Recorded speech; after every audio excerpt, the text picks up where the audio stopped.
కే ప్రవీణ్ కుమార్ నా హస్బెండ్. మాకు 15 years back marriage అయ్యింది. మేము ఆఫీస్ రన్ చేస్తాం అన్నమాట, బిజినెస్ లైసెన్స్ ఇస్తాము.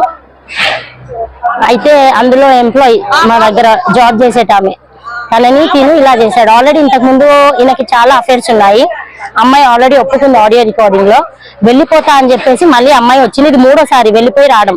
అయితే ఇదేంటి అమ్మాయి వాయిస్ రికార్డ్ పెట్టింది వెళ్ళిపోయింది కదా అని చెప్పేసి మా ఆయన ఇంటికి రాకుండా ఇక్కడే ఉంటున్నాడు. ఈ లొకేషన్ కూడా వాళ్ళే షేర్ చేశారు. ఇక్కడికి రండి కూర్చొని సెటిల్మెంట్ చేసుకుందామని వాళ్ళే మెసేజ్లు పెట్టారు, వాళ్ళే లొకేషన్ షేర్ చేశారు. అట్లా నేను వచ్చాను, నాకు తెలియదు వీళ్ళు ఇక్కడ ఉంటున్నారని. వచ్చాక కొట్టడం స్టార్ట్ చేశాడు. ఆల్రెడీ పోలీస్ స్టేషన్ లో CCS లో మాట్లాడాము. ఆల్రెడీ కోర్టులో కూడా ఇది ఛార్జ్ షీట్ అయిపోయింది.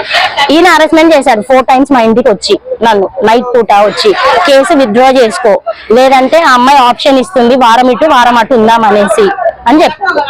సో ఇప్పుడు నేను వచ్చి అడిగినందుకు నా మీద ఏమంటారు కొట్టాడు.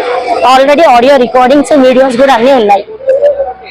నేను అడగనీకి వస్తే కూర్చొని మాట్లాడదాం అసలు ఏంటి నీ సమస్య అంటే, నా హస్బెండ్ నాకు కావాలి అనేసి నేను చేశాను. ఇప్పుడు 3 పిల్లలు ఉన్నారు, ఏం సెటిల్మెంట్ చేయకుండా వెళ్ళిపోయాడు. పైనుంచి నా మీద అలిగేషన్స్ బ్లేమింగ్ వేయడం అన్నమాట. సో అట్లా జాబ్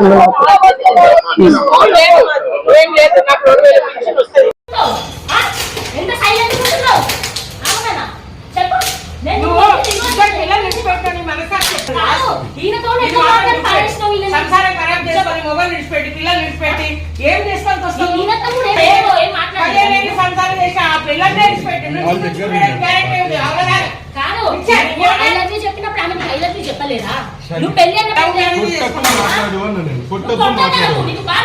ముఖ్యమా భార్య ముఖ్యమా ఇది ముఖ్యమా భార్య ముఖ్యమా ఇది ముఖ్యమా భార్య ముఖ్యమా ఇది ముఖ్యమా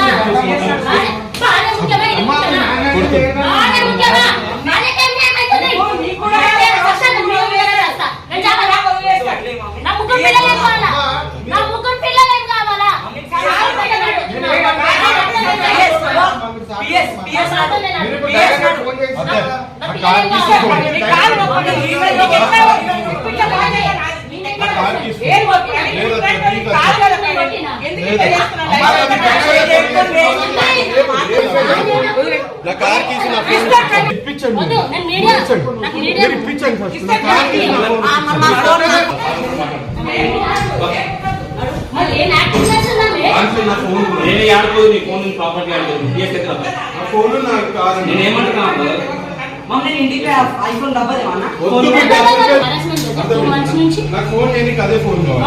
మమ్మీ మాట్లాడకు నువ్వు మంచిగా